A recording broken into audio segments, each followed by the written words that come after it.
Welcome to Streams of Income, hosted by best-selling author and entrepreneur Dr. David Powers, where we discuss streams of income, passive income, residual income, and even why there are dinosaurs and zombies in this intro. Fasten your seatbelts and get ready to dive in.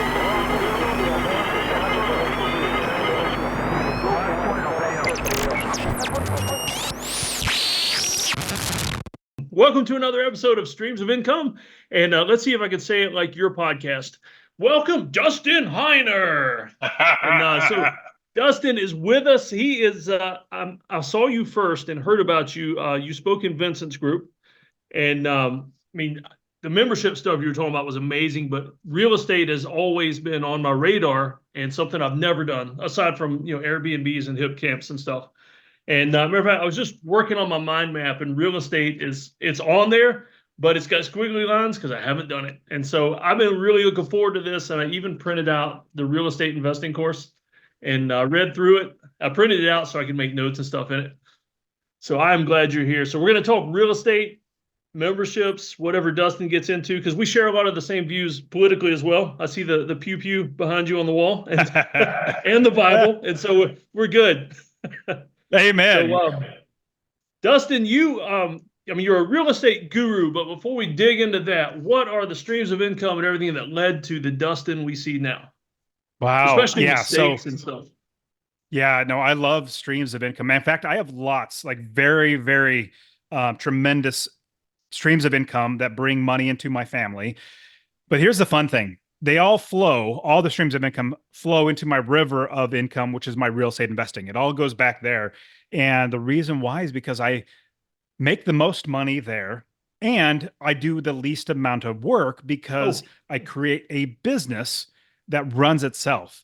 And so I started investing back in 2006, started buying property after property, eventually had enough properties where I didn't have to work anymore. And I started telling people after I quit that I was retired, and they were always wondering, like, what do you do with your time? I said, well, I do plenty. I start businesses. So I created the term successful unemployed.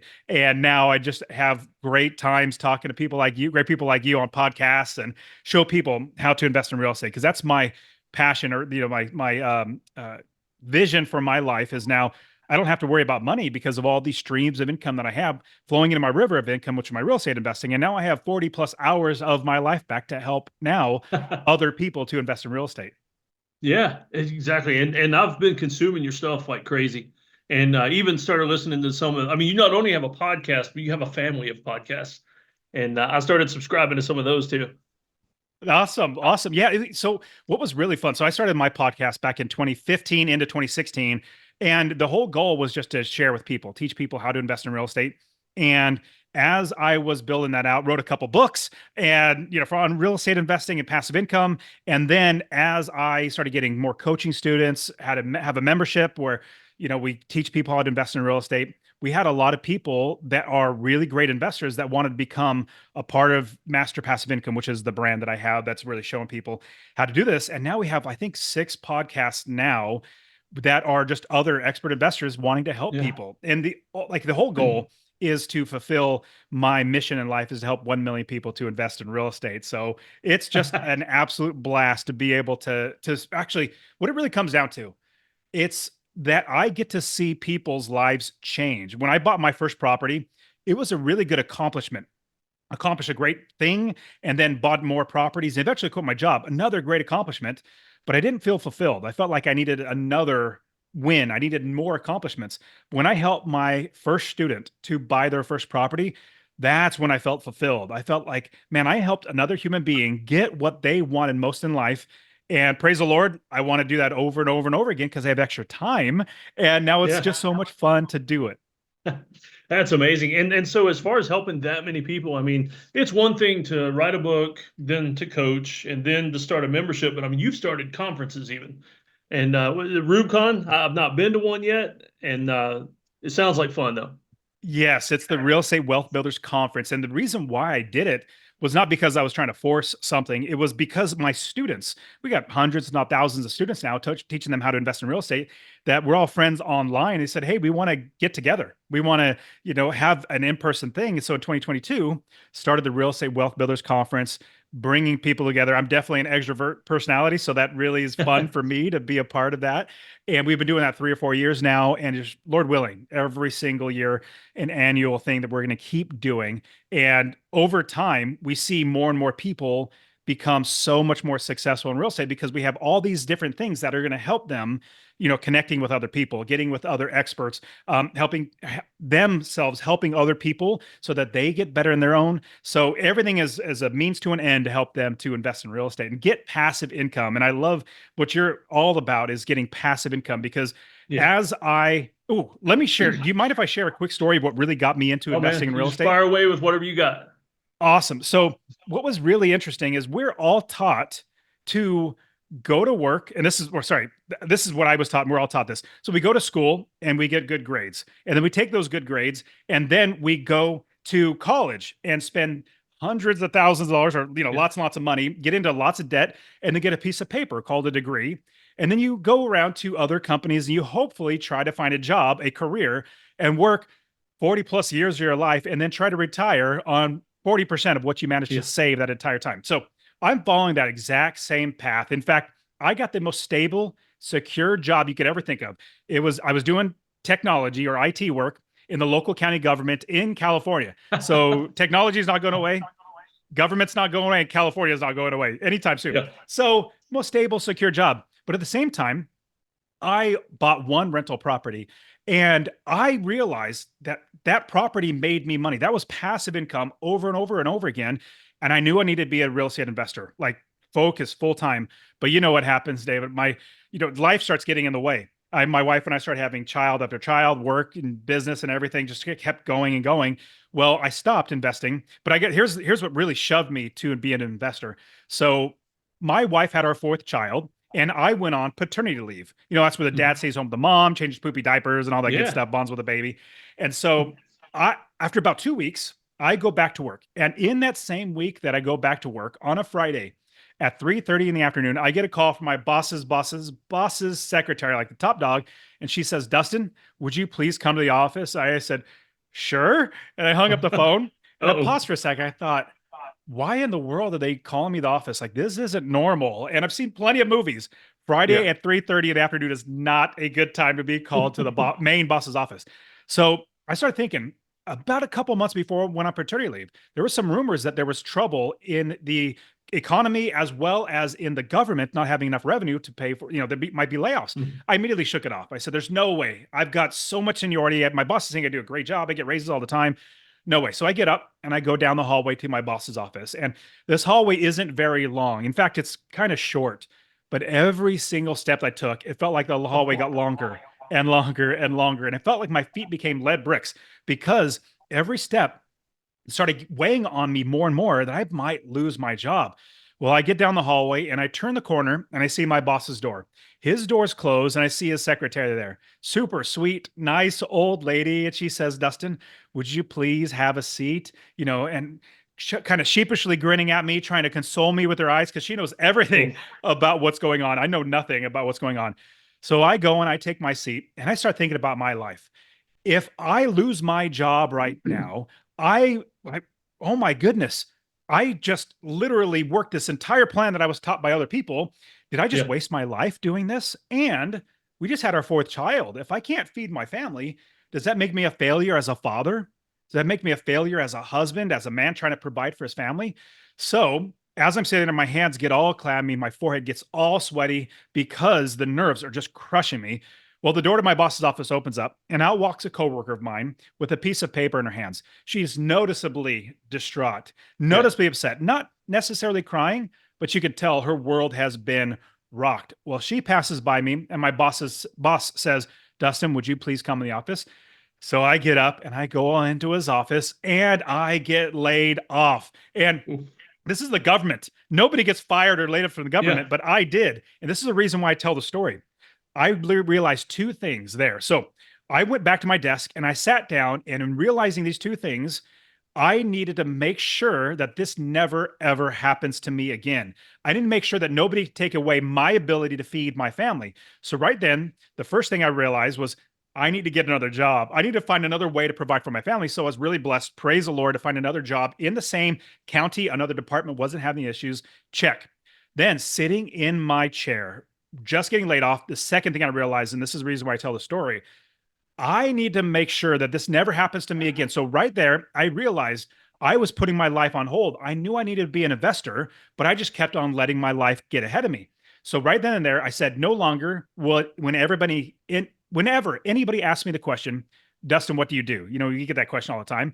I would reply with my job. I work for a technology doing the government work, but I am projecting out to the world that my value that I put on myself comes from my job. No, I realized my value doesn't come from my job. It comes from my God and from myself and from my family. So right then and there, I told everybody from that point forward that I am now an investor. Now, it may so happen that 100% of my money comes from my job. That's now my part-time job. I am a full-time investor. So fast forward the story, started buying property after property after property, each one making me $250 to $300 or $400, $500 a month in passive income. And after 30 plus properties, I realized, my goodness, I'm wasting my life and time working here. So last part of the story, I went to my new boss, great boss and all. After another couple of years of buying real estate, I said, hey, boss, I'm laying you off. Here's your layoff notice. And, we both laughed. And he says, Dustin, what are you going to do? And I said, I don't have to do anything. I own real estate that makes me money without working. And everybody listen to this. I need you to realize this. You need to realize that you will never be paid what you're worth. And you are worth so much more than anybody could ever pay you, because you'll realize this. Your boss is paying you just enough to keep you working without quitting, but not so much money it takes money out of their pocket. If they paid you what you're worth, they'd go broke. So the quick last part of the story, every day I would walk to and from work 1.5 miles every single day to and from work, because I worked in downtown, too frugal to pay for parking. Well, this last time I felt like I was walking on clouds, because I knew I would never, ever need a job again, because now everything is the value that I put in to my life. And now I have 40 plus hours of my life back to build businesses, create passive income, buy more real estate, and now help people. So I'll pause the story because you probably got plenty of questions. No, I mean, that's amazing. And that's one of your stories I haven't heard yet either. As long as I've been listening to you, I haven't heard that one yet. Man, listening to you, I've read all the main books, Rich Dad, Poor Dad, 1 Minute Millionaire, and they're all so general. And one of the things I really like about your podcast is I could listen to your podcast and actually have a strategy, or your free, I'm pimp that out again, the real estate investing course, which was free. I've got a strategy. I mean, I know I still need to sign up for coaching in the mastermind, but I could take this and start buying properties right away. I mean, there's information there for me. That was pretty I love neat it. to do that. What's so much fun is all these ways, like the podcast to my free course to the books that I literally give away books, to the YouTube channel, like everything I give away, people literally start investing just from each one of those. Like people will just take the free course and they'll be able to invest. I've had people share with me that listening to my podcast helped them to invest just from the podcast alone. And I guess it's because this is how I think. I literally think step by step. And whenever I need something to do, I create a step-by-step for me to do it. And then I put it out there for everybody out there. Now, people absolutely can utilize every single one of my free things, because that's my end goal, is to help people to invest. Now, if they want more hand-holding, if they want like a step-by-step, if they want coaching, whatever, we're going to be there for them. Not everybody needs coaching, but at the same time, if they did, we have it for them, because every single time that somebody came to me and I saw that there was something missing in either the coaching or the books or the podcast, I would implement that. And because now, after almost thousands of students now, we see that we literally have a roadmap that everybody can go on that can basically play Monopoly. Most people have seen Monopoly or play Monopoly, but you start small with small deals. And then you move up to larger or medium-sized deals, get a little bigger deals, and then you get up to large deals like hotels and apartment complexes. That's the entire path in a nutshell of what we try to do. But it all starts when you buy your first property, and your first property making you passive income. And if you do it right, don't do it wrong. The wrong way is what I did when I first started in 2006. And we can get into that. I could definitely share how you did it wrong, how I did it wrong, and how you can do it right. But when you first get started, you need to build the business just like you would any other business so that it can run itself. And then, because you have a business that runs itself, means you hire the right experts in your area that you're investing. We invest all over the country. I invest in Ohio, Texas, Arizona, Tennessee, and Missouri. No, Indiana, not Missouri. And so I invest in all these different states, but I don't do any of the work. I have other people do all that work. But all this is just a means to an end of helping 1 million people to invest in real estate. Yeah, that's good advice for any industry too, because my dad's got a remodeling company and he started it. But you know how family businesses are. He started it, and 40 years in, the business cannot run without him being there 60 hours a week. And that's just the way he built it. And I've seen it wear him out. And he's like in his mid 70s and still working a full work week with the young guys. And it's amazing that he's able to do it, but he shouldn't have to. You shouldn't have to. Well, if you do it the right way, just like with real estate investing, you eventually make it so that you are not even in the business doing anything. Let me give you a quick example. So when I first got started, I was following all those quote unquote gurus. In fact, in 2006, when I first started investing, I was watching late night TV because that's what you do when you work a job. You just always watch TV and then go to work and watch TV and go to work. And so late night infomercial came on. This guru said, "Hey, we're coming to your town, free 2-hour seminar." So it's great. I went to that 2-hour seminar. It was horrible. It was all hype, all sales pitch. And then they said, "Now run to the back. It's normally $1 million, but it's $1,000 a day for this 2-day seminar." So I ran to the back. I was so excited. I paid that $1,000. This 2-day seminar was all horrible it was a sales pitch for like a $60,000 course for this, an $80,000 course for that. Well, I didn't have that money, but I took what little they taught me and I bought my first property. And I kid you not, David, the first property, in about 6 months, my property manager started stealing from me because I didn't know what I was doing and I didn't build the business first.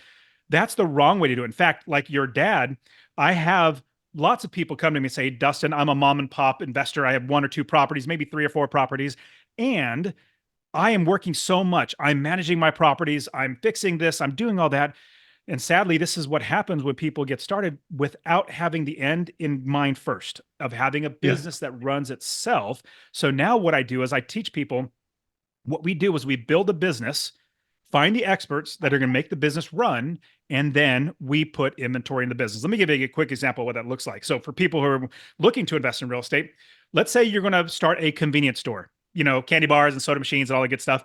Well, you would not sign a lease on a location, open the doors, and set a box of candy bars in there on the ground. No, you wouldn't do that. What you would do is you would build the business first. You get the gondolas, those are the shelving units that all the candy bars go on. You get the countertops, cold storage, bank accounts, cash registers, insurance, employees, everything in the business before you buy any inventory. Same thing with real estate investing. You build the entire business and then you buy a house, and that house is your inventory. You need to view it as an inventory. It's not someplace you would live in, but other people will. And so when you do it the right way, you hire the right property managers, experts that live there and work there on the ground all the time. Property managers, realtors, inspectors, plumbers, roofers, insurance agents, mortgage brokers.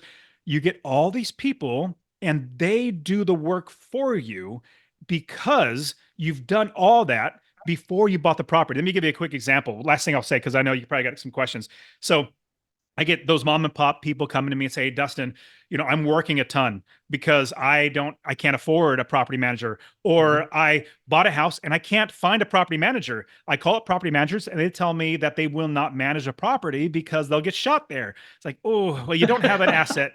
Yeah, you now have a liability, sadly. But what we do, instead of buying a house and then finding a property manager, then, what we do is we build the business. And instead of calling property manager, "Hey, property manager, I bought a house. Will you manage it?" And they say, "No, I'll get shot." Instead, you say, "Property manager, I'm looking to buy this house. How much will it rent for?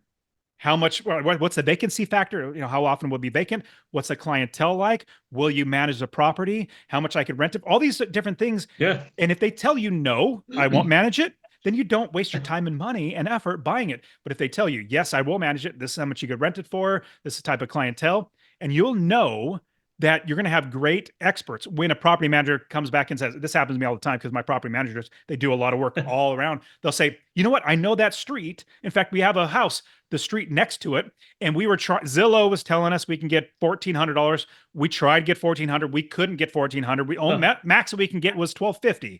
Well, that's expert information. If you buy a house thinking I could rent it for $1,400 because Zillow says it, but you can only get $1,250, well, you need to know that, because just like any business, you need to make sure that you're making money every single month from every single property. That's how I feed my family. That's the passive income that we make from every property. Yeah, that's good advice. And it almost sounds way too logical. It's way too common sense. That's why you get paid to teach that, and people aren't doing it just on their own. All right, let's get a little controversial. So I got debt free through Dave Ramsey. And now I'm back a little bit of debt, but still got a mortgage. But a lot of Christians listen to this podcast just because of the circles I run in. And so Dave Ramsey is like, no debt. And it's easy for Dave Ramsey to buy a bunch of houses and pay cash for them because he's got a multi-million-dollar product paying for that. So how do you see, good debt, bad debt? What's your point of view or anti-Ramsey take on that? So everybody should start with the Dave Ramsey direction, learning about debt and how debt can crush you. Because if you don't go that route first, it will literally crush you. So I personally believe, and everybody's risk tolerance, everybody's trajectory is going to be different. But here, if I was going to give anybody advice, it would be, number one, you learn how to not get into debt. If you're in debt, you learn how to get out of debt very, very fast.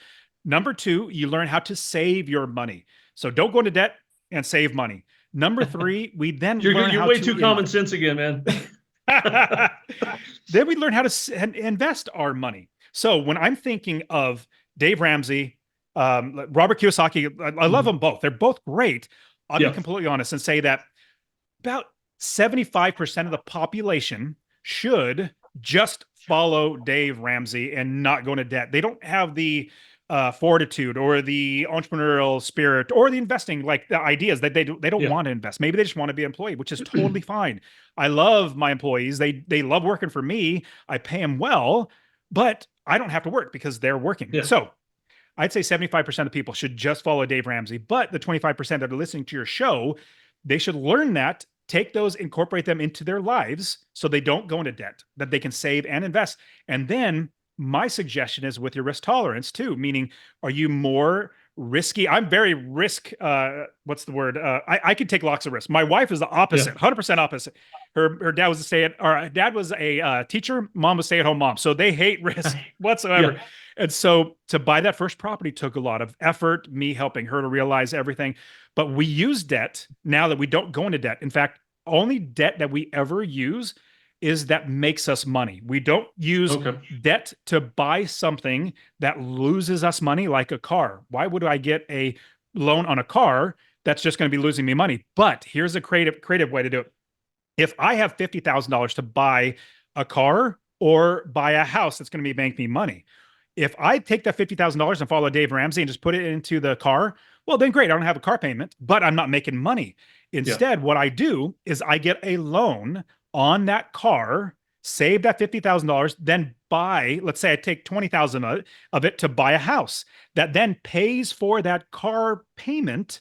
And once that car is paid off, I have the house and the car, and I have extra money that could buy more properties. This is just scratching the surface of being creative in using your financing. Let me give you one more quick one, David. So I have a student of mine, his name's Benjamin, pastor up in Sacramento, didn't have any money. Pastors don't make any money. So the only thing that he did have was a house and a desire to invest in real estate. So man, I listened to this video just the other day. Tell the story though, because everybody else didn't see the video, but I just listened to it a couple of days ago.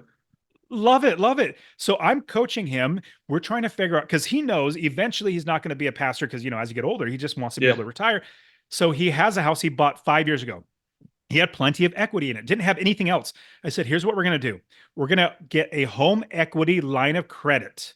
And he got a home equity line of credit, HELOC, and had $200,000 that he can tap into his property. Now, with a HELOC, only when you pull the cash out do you actually pay interest on it. So he got the HELOC. That's called access to capital, meaning he has the ability to use money to buy a house. Then he took that HELOC and then bought a house in Atlanta, Georgia.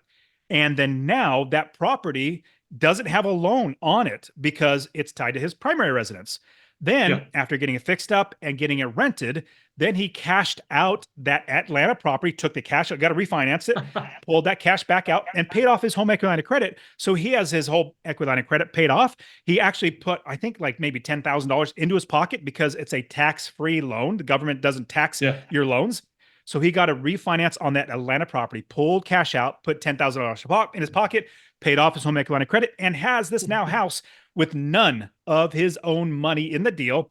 And he now has that home equity line of credit to buy the next one and do it over and over again. This is just scratching the surface of creative financing ways. Most people don't have a lot of money to invest in real estate. In fact, one of the myths that most people believe is that you need a lot of money to invest in real estate. I kid you not, no, you don't. Now, it's harder if you don't have any money, but I've literally counted 16 different ways that I've used to get financing. Let me quickly go through just a couple of them. Like private money, borrowing from somebody else, hard money lender, that's a short-term loan, conventional loan, FHA loan. If you're a military veteran, you better be using that VA loan to invest. It's fantastic. You can get a bundled loan, a portfolio loan, a signature loan. And kid you not, David, I've literally used credit cards to buy real estate because, well, here's the thing.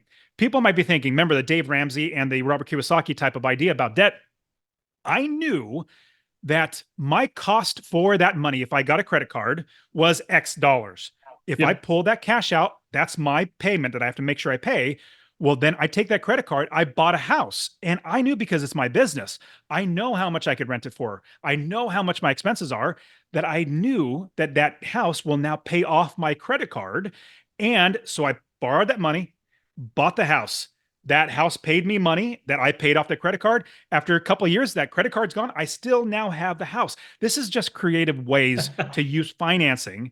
And it really just crushes the myth that you need a lot of money to invest in real estate. What you really need, though, is options. Like, you need to know what's out there before you even try, because if you don't, you might get stuck. That's why I love coaching. I love just giving all the stuff away. It's like, here's all the options. You can absolutely do it. Oh, yeah. And that story really piqued my interest because I know you were on the Entre Pastors show here a while back, and some other friends of ours. And I mean, pastoring, that story piqued my interest because pastoring is a dangerous occupation. Considering how holy it is, all you need is a board of deacons to come in one day and you're laid off. And it doesn't matter how good a job you did preaching or anything else. And but the HELOC, that's probably going to be the route I end up taking to get my first one, because I mean, I'm in upstate South Carolina. We bought a house real cheap because it's on a private road. It's got 5 acres. We got it cheap because nobody else wanted it. I wanted it because I'm surrounded by redneck neighbors with guns, and nobody's going to come up here and bother me. And but I mean, it's the value of my house has gone up crazy, and we got it at a low rate too, right after COVID. So I mean, that's the route I'm probably going to go. Well, it's a fantastic route. I personally, on my primary residence, my wife's risk tolerance, she wants our primary residence to have no mortgage on it. Like, okay, babe, that's fine. Even though I'd love to use that money to buy more properties. But what I did get her to agree on, we have a home equity line of credit of like $250,000 on my primary residence, even though I don't have a mortgage on it. I have that $250,000. That's a access to capital that I can tap into. I can use that 250, go buy a house, get it fixed up, get it rented, and then refinance it, pull the cash out, pay off my home equity line of credit. There's just so many ways to do it. So if anybody thinking, oh man, I don't have the money, money is not the problem. Money's not the issue. It's more options, and we can help you get around that. Yeah, that was my next question is, there's probably going to be a lot of people hearing all this and they're saying, well, that sounds easy for you to say, but hard for me to do. But that's what you guys teach and handle in the membership, right? Like, absolutely, somebody needs hand holding, that's what you can help with. Yeah, that's perfect. And so everybody has different needs. You know, somebody might just need, hey, just give me the steps. I don't need coaching. I just need the step. I'm a doer. I'm going to get it done. Well, I get people all the time that just, get into the course and then they invest in real estate, which is great. But then there are other people here. I just need a couple questions answered here and there. That's what I need. And so we have group coaching. That's the membership where they can come in. That's the fast track way to actually get them the answers, get them past. And also, one of the great thing about having a community now with all the members that I have is we now have so many people that have so many successes and wins that people get, oh, it is possible. I saw Billy or Bob or just everybody's doing it. I could do it too. And then we also have the one-on-one coaching. There are people that say, you know what? I want it even faster. Well, we have literally coaches that were students. Here's a great thing, David. I don't just go out and hire people. These are students that say, Dustin, I'm financially independent now, and I want to help. I see the vision of you helping people. I love it. I want to be a part of it. So now we have students now are coaching, and it's just great because now everybody is just helping. But that's by far the fast track is the one-on-one coaching. But now everybody needs that. Everybody has the ability from, coaching all the way, just do it yourself. Yeah. Oh yeah. Amazing. And all right. So kind of shifting topics a little bit. I see you on Instagram in the gym. I see you playing with guns, everything else. So how about tell us a little bit the importance of just being well-rounded, well-balanced? I mean, because I don't know, I like to exercise a lot just because I enjoy it. I mean, I got kettlebells out on the front porch and all that. But so many people, I don't know, they just fitness and health gets in the way of any kind of a good life. And so why do you do all that? What's the importance of it to you? So let me answer this in two different ways. So the first one, in answering the direction that you're going with it, being if you're not healthy, if you're not getting stronger, if you're not just saying like physically, like getting big, but like if you're not progressing, we're always dying. Like that's just the curse of the fall. We're always, degrading. And here's the amazing thing. So doctors know when somebody's going to die by their blood oxygen level. And as it decreases, they'll say, hey, it looks like you have maybe a month left, 2 months left. Just as you decrease in oxygen, the worse it gets. Well, where does your oxygen get to your body? It comes through your blood. So you need to breathe and you also need blood. Well, where does your blood come from? Your blood comes from your bone marrow. That's where blood is made.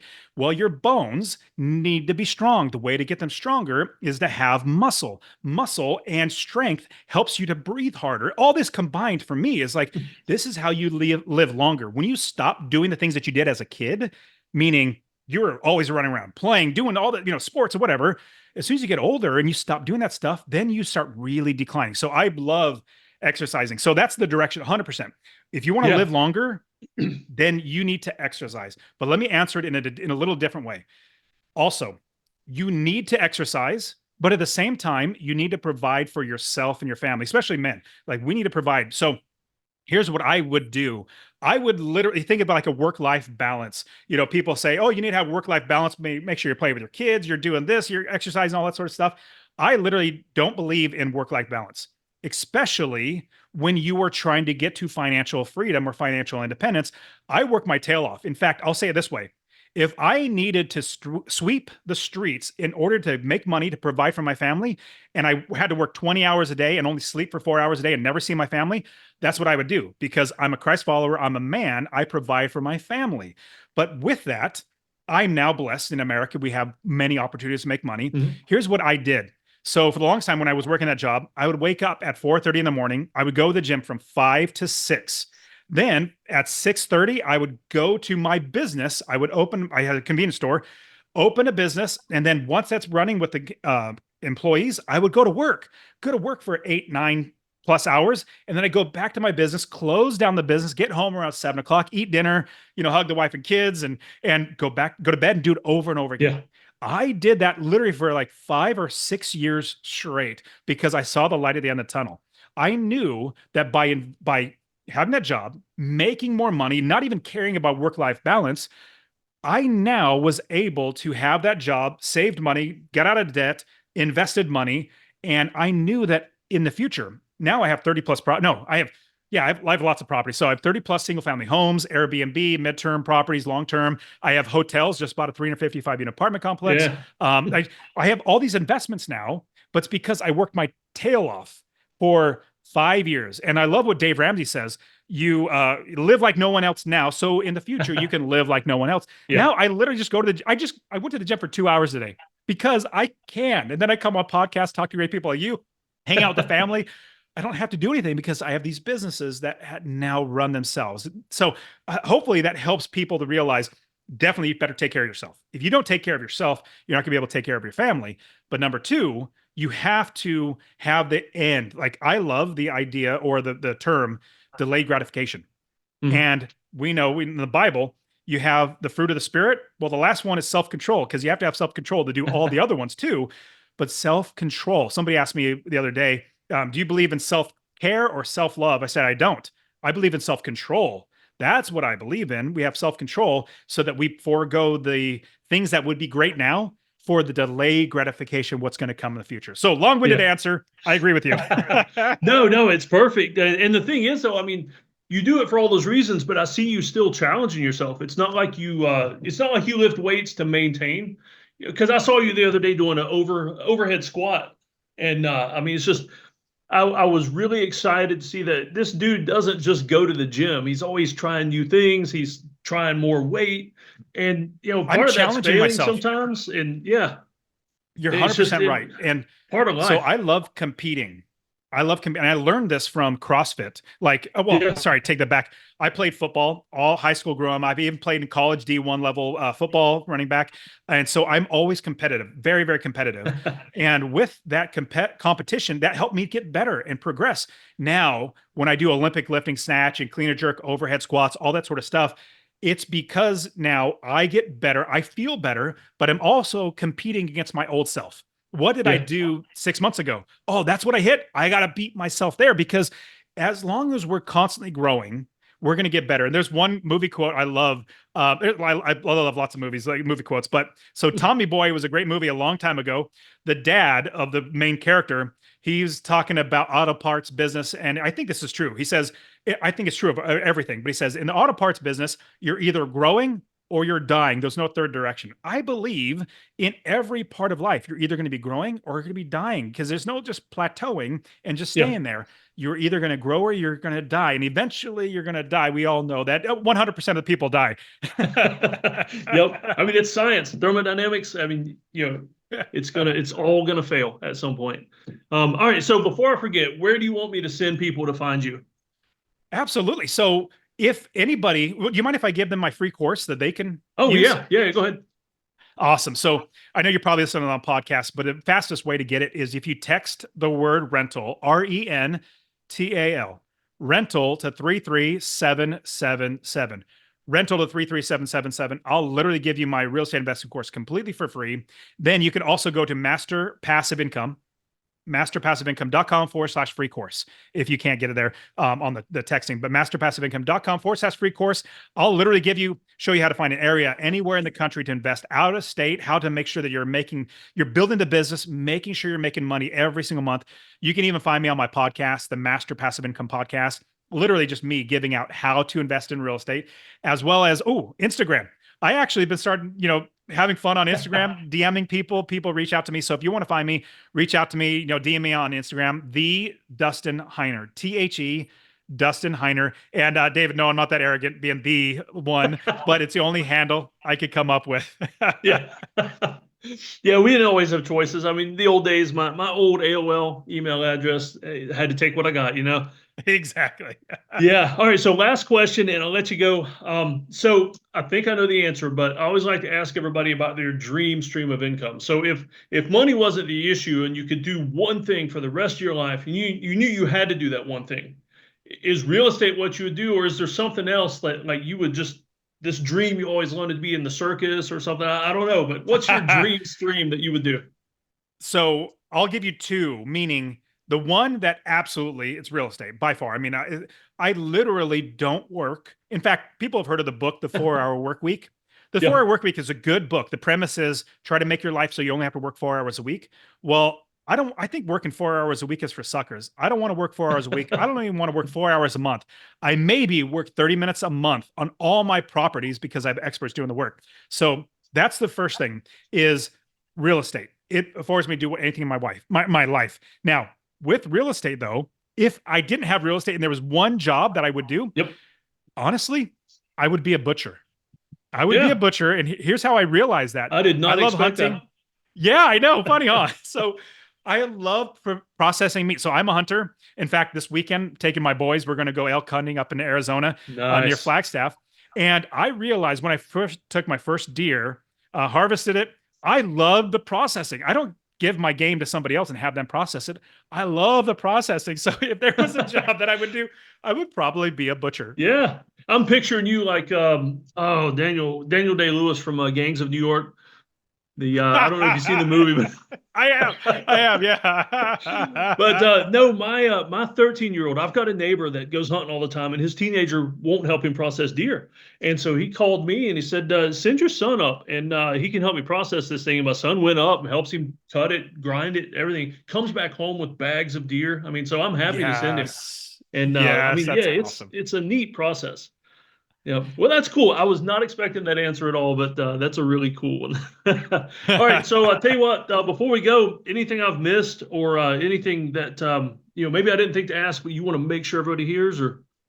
So yes, if anybody's going to get started investing in real estate, I mean, I can't stress this enough. And I've said it many, many times, but we need to build the business. We don't just buy a property and hope that it makes money for us, because I feed my family on the passive income that these properties make. So my properties, we try to shoot for a minimum. This is the bare minimum of $250 a month in passive income. Okay. Some of my properties make me $500, $600, even $1,000 a month in passive income because I've owned them over time. Rents just go up and mortgages go away. And so if you're going to be buying properties, you need to make sure you're making passive income. So you buy one property that makes you $250 a month.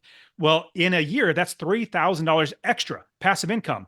Well, if you wanted to become financially independent, you just scale it up from there. 10 properties is $2,500 a month, $30,000 a year without working. 20 properties is $5,000 a month. That's $60,000 a year. And remember, that's a minimum.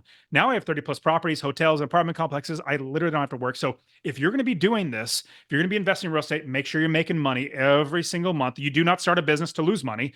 You're making money every single month, and then create a business that has other people doing all the work for you. Yeah.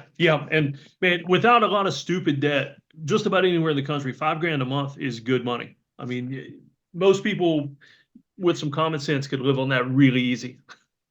Even me. So I mean, honestly, I make a lot of money, but I save 90% of what I make. I mean, I still literally live in a 1,250 square foot house with 5 kids and my wife, because we don't really need much more. Now, my wife would like a bigger one, which we are in the process of getting. Fast forward, I literally save 90% because I started thinking, you know what I could do?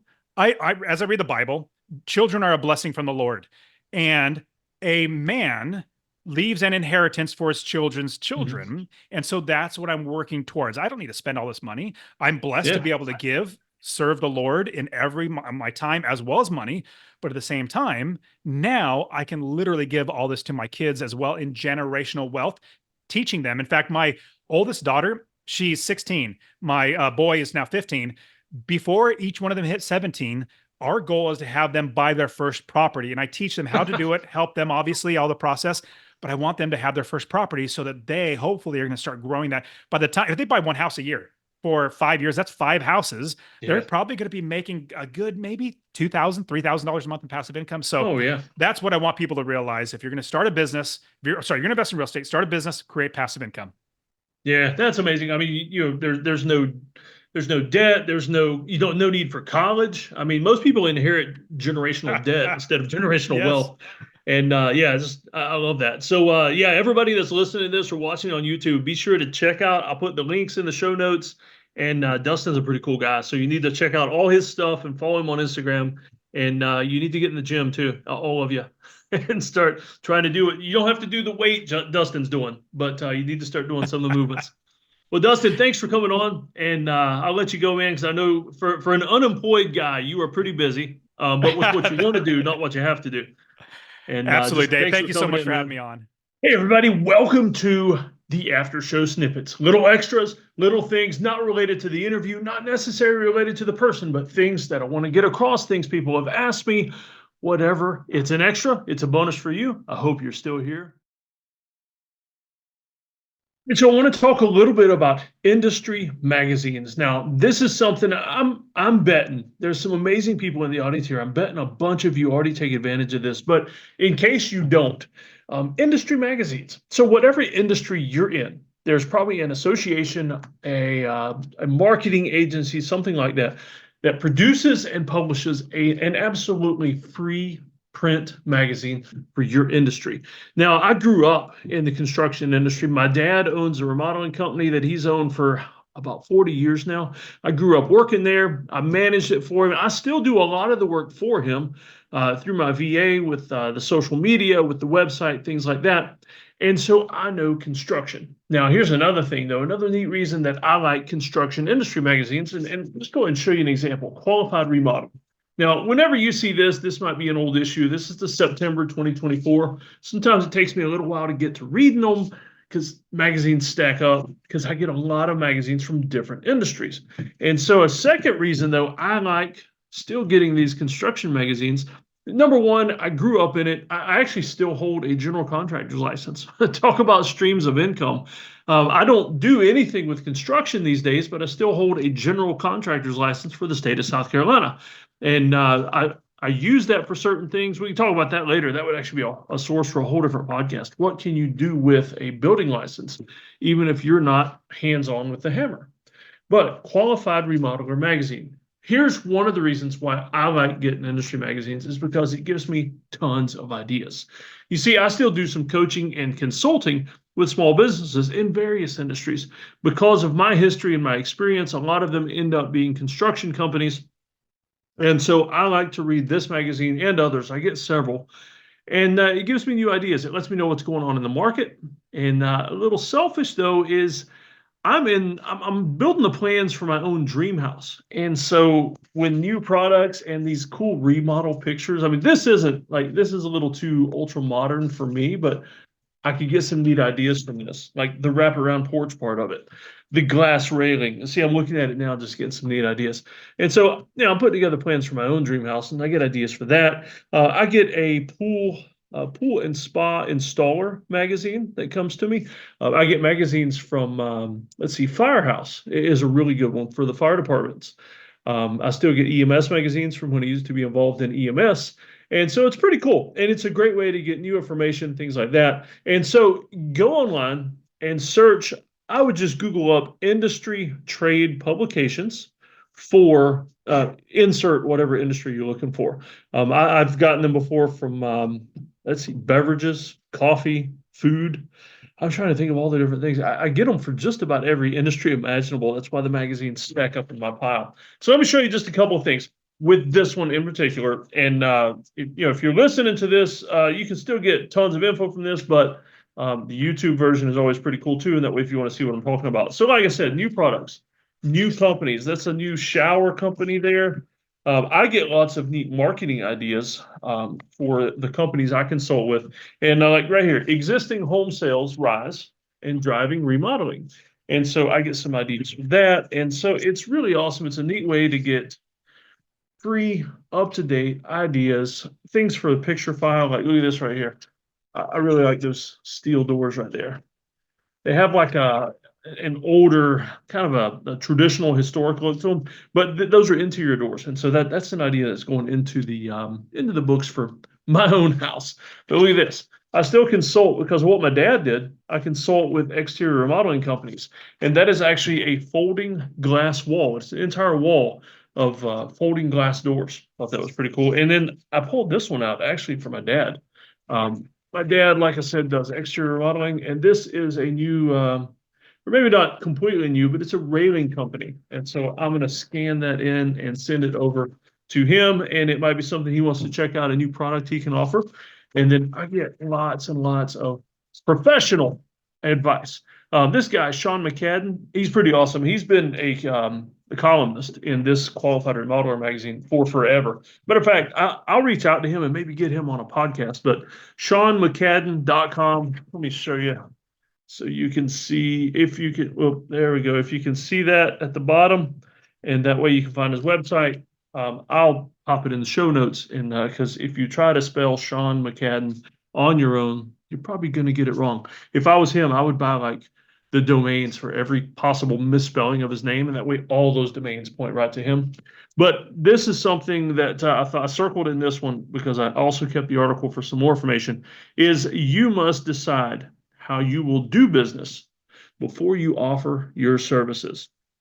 You heard Dustin Heiner speak about real estate, and one of the main key things that he zeroed in on, and that's why I'm putting this little after show snippet after his interview, is because one of the key things he focused on with real estate, which as you can see is also amazing advice for construction or just about any other industry you could possibly think of, is to decide how you want to do business before you start trying to sell the business.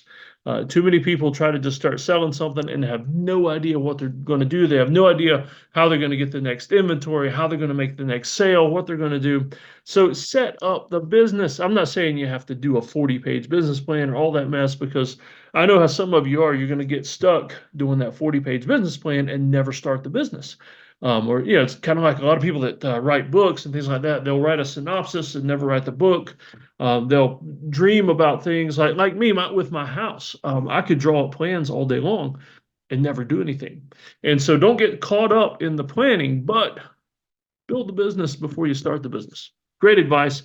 And I hope you really listened to that on Dustin's interview previous. But this after show snippet, industry trade magazines, they're almost always completely free.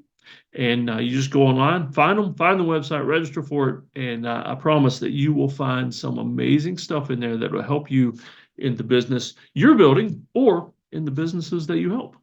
Hope you all enjoyed.